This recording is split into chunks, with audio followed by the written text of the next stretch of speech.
धोखाधड़ी इस प्रकार से हुआ है कि HDFC बैंक के कुछ कर्मचारी इनके पास पहुंचते हैं और सब्सिडी के नाम पर इन्हें एक बड़ा लालच दिया जाता है। और बताया ये भी जा रहा है जब विकास सोनी जो बैंक का कर्मचारी है और उसका एजेंट है मधु पटेल, वो दोनों हमारे पास आए हैं और बोला है कि और उल्टा हम लोगों को TI द्वारा तुम लोगों के खिलाफ कार्रवाई करूँगा करके हम लोगों को डराया धमकाया जा धमकी देते थे TI।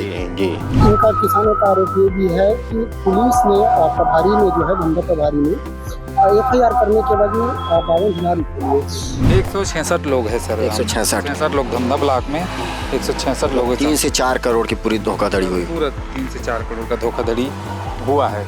और इसमें क्योंकि ये 420 का मामला है, जो भी 420 के मामले में अधिकतर वो डॉक्यूमेंटल अपराध होता है, तो इसमें जो तथ्य जो है जांच के पश्चात ही जो फैक्ट आएंगे उसके आधार पर हम आगे बता पाएंगे कि किसकी संलिप्तता कैसी है। धमधा के किसान हो गए हैं परेशान क्योंकि इनके साथ हुआ एक बड़ा धोखाधड़ी इस प्रकार से हुआ है कि HDFC बैंक के कुछ कर्मचारी इनके पास पहुंचते हैं और सब्सिडी के नाम पर इन्हें एक बड़ा लालच दिया जाता है। और बताया ये भी जा रहा है जब 1 साल पुराना ये मामला है, जब ये न्याय मांगने के लिए पुलिस के पास पहुंचते हैं तो पुलिस के द्वारा जो है इनसे रिश्वत मांगी जाती है। क्या कुछ पूरा मामला इनसे जानने का प्रयास करते हैं। कुछ किसान हमारे बीच में मौजूद है। जी भैया, सबसे पहले आपका परिचय बताएंगे। मेरा नाम गजेंद्र पटेल है, मैं ग्राम घोटा का निवासी हूँ। किस प्रकार से आप लोगों के द्वारा जो है HDFC बैंक के कर्मचारियों के द्वारा लोन के नाम पर ठगी की गई है? हम विकास सोनी जो बैंक का कर्मचारी है और उसका एजेंट है मधु पटेल, वो दोनों हमारे पास आए हैं और बोला है कि आप लोगों को सब्सिडी के 40% 60% सब्सिडी मिलेगा और आप लोगों को उक्त लोन का ब्याज 6 महीने बस पटाना होगा और 5 साल बाद में उसका जो बाकी शेष आपका सब्सिडी काट कर बाकी पैसा जमा करना होगा करके हम लोगों को लोन का प्रलोभन, एक झूठा लोन का प्रलोभन देकर हम लोगों को लोन दिया गया। अब उसके बाद इसमें जब हम लोग लोन ले लिए, फिर हमारे घर आके बैठ गया कि हमको कमीशन चाहिए उसका, हम लोगों ने आपका लोन का फ़ायदा कराया है करके हम लोग उस समय कुछ बताया नहीं थे आप लोग? वही बता के हमको दिया था, वही बस उतना ही बोल के हम लोगों को दिया था। कुछ हमारे पास कुछ लिख कर या कुछ ऐसा करके नहीं दिया था। तो हम लोग बैंक के कर्मचारी के कारण हम लोगों ने उस पर यकीन करके लोन ले लिया। अब उसके बाद जब बैंक से फ़ोन आना शुरू हुआ 6 महीने हमारा ब्याज पटने के बाद कि आपको 7वें महीने हर समय पटाना ही है अपना लोन करके, तब हम लोग बैंक में पता किए ना तो बोला कि ऐसा कोई लोन ही नहीं है, आप लोगों के यहाँ छल किया गया, धोखाधड़ी हुआ है करके। तब हम लोगों को पता चला। फिर हम लोगों ने विकास सोनी को कॉल किया कि कैसे हमारा पैसा इतना क्यों ले लिए और अकाउंट से भी हमारा बीमा के नाम पे कटा है पैसा 3-3 लाख 4-4 लाख 10 लाख के पीछे, वो आधे पैसे वो खुद रख लेते थे। हमारे पास ब्लैंक चेक लेते थे सिक्योरिटी के नाम पे और उसमें से पूरा पैसा वो निकाल के, वो आधे से ज़्यादा पैसा निकाल के वो खा गया। तो हम लोग थाने गए, थाने में करीबन 1 जनवरी 2024 को हम लोग थाने का चक्कर लगा रहे थे। एक बार सर के पास IG sir, SP sir, SDOP sir सभी के पास अपना सब कुछ दिए, उसके बाद भी हमारा काम नहीं हुआ। फिर उसके बाद हम लोग IG सर के पास फिर दोबारा आए। दोबारा आने के बाद हम लोगों का दोबारा आने के बाद SP सर ने अभी 0 FIR करके यहाँ दिया है। कल वहाँ धमधा थाने में जाएंगे तो वहाँ से कितने किसानों के साथ 166 लोग हैं सर। 166 लोग धमधा ब्लॉक में 166 लोग। 3 से 4 करोड़ की पूरी धोखाधड़ी हुई। पूरा 3 से 4 करोड़ का धोखाधड़ी हुआ है और इसमें आरोपी पक्ष को और धमकाया डराया जाता है पुलिस और अपराधियों के द्वारा। तो आधे से ज़्यादा लोग डरे हुए हैं और FIR करने के लिए डर रहे हैं और बैंक वाले आके घर में बैठ जाते हैं अपना पैसा दो हमारा करके। तो इसी में सभी लोग परेशान हैं।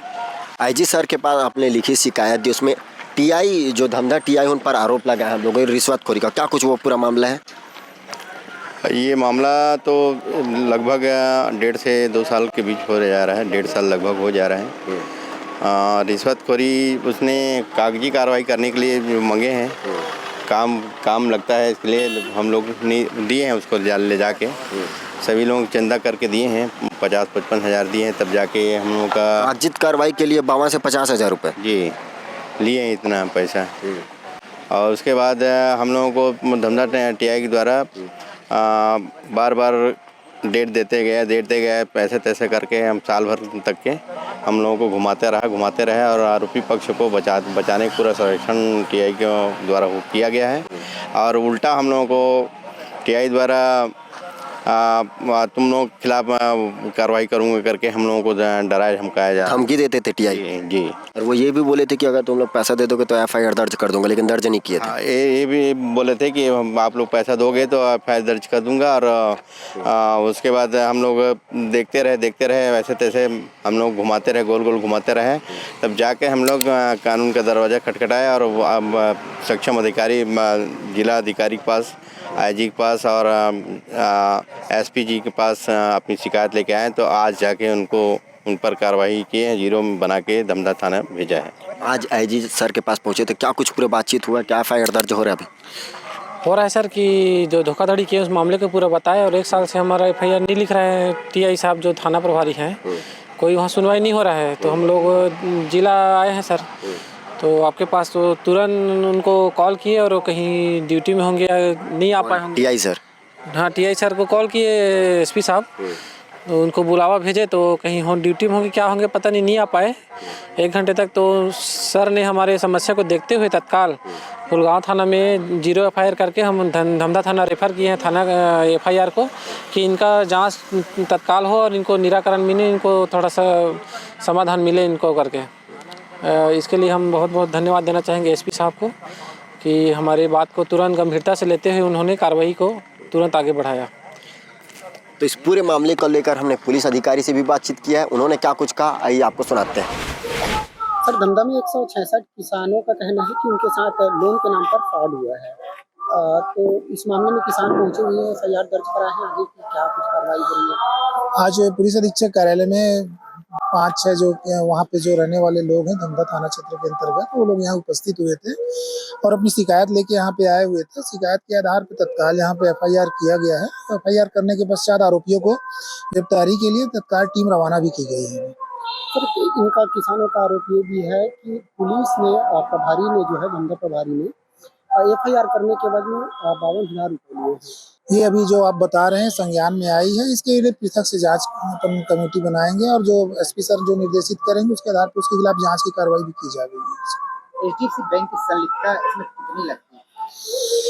क्योंकि ये 420 का मामला है, जो भी 420 के मामले में अधिकतर जो डॉक्यूमेंटल अपराध होता है, तो इसमें जो तथ्य जो है जांच के पश्चात ही जो फैक्ट आएंगे उसके आधार पर हम आगे बता पाएंगे कि किसकी संलिप्तता कैसी है अभी।